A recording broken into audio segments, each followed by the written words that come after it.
Right now, gold is trading almost exactly where it was back in October and November of last year, which sounds unremarkable, until you remember what happened in between. Gold went on one of the fastest, most extreme runs in its entire history, peaked at a level that would have sounded absurd 12 months ago, and then came crashing back down. If you only look at where gold sits today, you'd miss one of the most important financial stories of 2026. So let's walk through what actually happened and why it's connected to oil, the dollar, and a very specific set of people in Washington. Back in late January, gold ripped through $5,000 an ounce for the first time ever and kept going. On January 28th and 29th, it hit an all-time high just north of $5,600, a genuinely historic move. Major U.S. banks and analysts were falling over each other with targets, $6,000, some even floating $10,000. And then, almost as fast as it went up, gold reversed. It's now trading around $4,000 to $4,100, down more than 25% from that January peak. And here's the interesting part. Those same institutions that were shouting bullish targets a few months ago have gone conspicuously quiet. While that was happening, the U.S. dollar index has been climbing back toward levels last seen around November and December, after bottoming out near 95 in late January. And crude oil has stayed in a fairly contained $80 to $90 range, even with the Strait of Hormuz effectively closed for stretches this year. When a critical oil choke point like Hormuz gets disrupted, countries scramble to lock in supply anywhere they can. And because oil is priced in dollars, that scramble shows up as dollar demand. Some countries have reportedly sold gold or tapped reserves specifically to convert into dollars for energy purchases. That dynamic reinforces the dollar and ties oil even more tightly to it. So zoom out. Since last October, the dollar has recovered, oil has stayed in a manageable range, and gold has been hammered.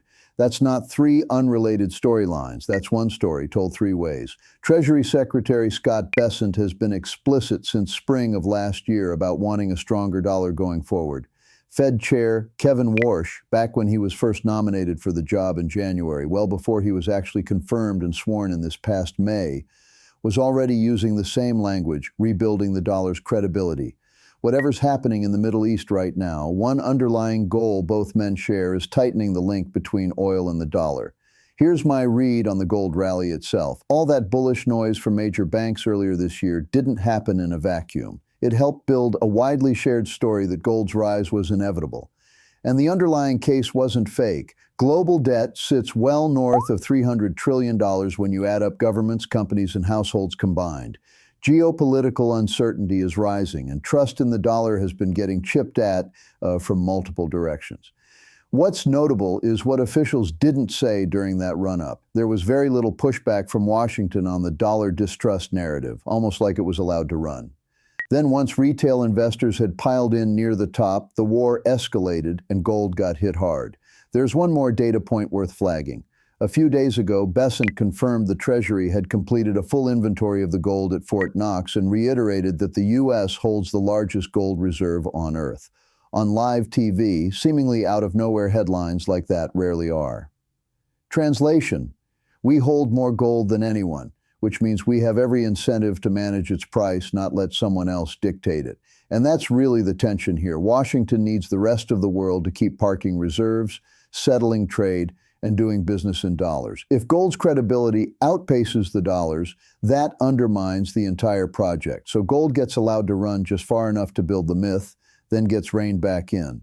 Now to the Middle East mechanics behind all this. The U.S. is working to help Iraq rebuild an old pipeline running through Syria that bypasses the Strait of Hormuz entirely, a route Chevron has reportedly already been in talks with Baghdad about.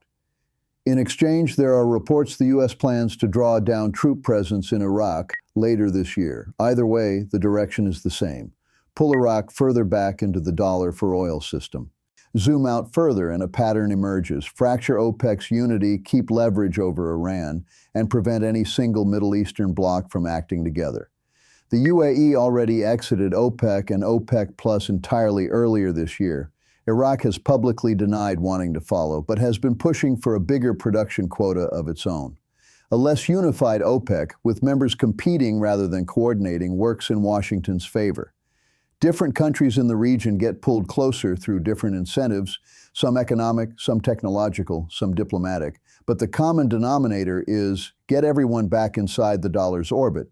So here's where that leaves us. Since last fall, the dollar has genuinely strengthened. Oil has stayed in a controlled range despite real disruption, and gold has taken a serious hit. This isn't just a geopolitical story, it's a financial and energy story running in parallel. And the through line connecting both is the same, reinforcing the dollar's position. If you've been watching our channel, you already know our position on gold. We said it back in November and December of last year. Don't treat it as a short-term trade. If you've got money you can park for years, gold and oil are both fine long-term holdings. But understand the game you're in. These markets are dominated by players with more data and faster information than you'll ever have access to. And increasingly, your real competition isn't other traders, it's algorithms that don't sleep and never stop refining their edge. For decades, gold's role was simple, the ultimate safe haven.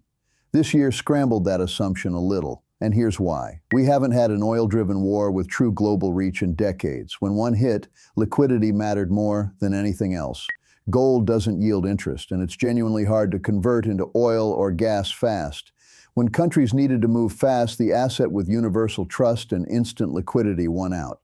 That doesn't make gold a bad long-term holding. It just means in an acute crisis, it's not always the first tool reached for. I'm Kyle. I'll see you in the next one.